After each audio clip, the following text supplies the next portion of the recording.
Okay, y'all, so we are back upstairs in the media room. There's an opportunity to interview Brock Akil. She's the creator of Girlfriends, Being Mary Jane, and recently Forever on Netflix.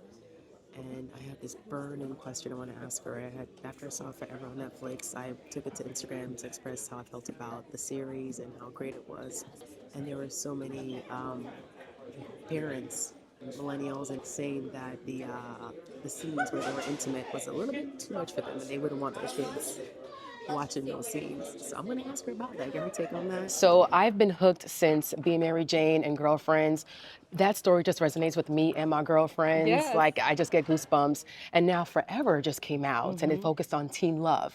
I binged it in one day. I was Oh, so hooked thank to it. you. So I went to Instagram and I spoke about it. I was so hyped about it. There were a few comments, but a few comments was from parents, and they were like, oh my God, there was so much intimacy as far as the teens and those scenes. I would not have my kids or my teens watch that particular, those series. So my thing is, what do you recommend? Would it be like an icebreaker to parents and guardians to sit down and watch the series with their teens? What I will say is each family has to determine what is right for their family. What I do know, though those are a couple comments and people are challenged by the intimacy, that's fine. But what I do know is that children are curious and someone needs to tell them the truth. I believe that Judy Blume did that for me when I read the book um, in 1982.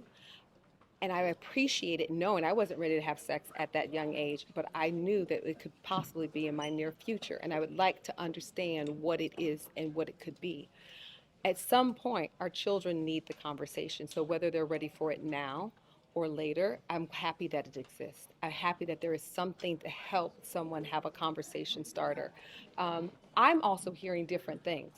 I'm hearing that a lot of parents are very happy to have it because it is an opportunity for them to have the conversation. I've actually also heard that it is an opportunity where people are finding out some challenging things. And then families are able to respond in a way that's healthy for the child. Like I've even heard a family has gone back and gotten therapy when they found out something that the show allowed them to enter into a very tough conversation. And if that is the best thing I know that art can do is to create conversation. We don't have all the answers, and I'm not even trying to pose the answers in Forever, but it is a conversation starter about the real need to make space for our young people to have their rite of passage. They are curious about it, whether they do it or they don't.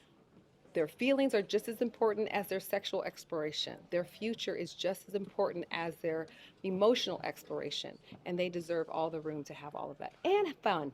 And have fun. And They're have fun. curious. And It's learn going to how happen. and learn how to communicate in challenging times. Yeah, definitely. Well, thank you so much. Nice to meet you.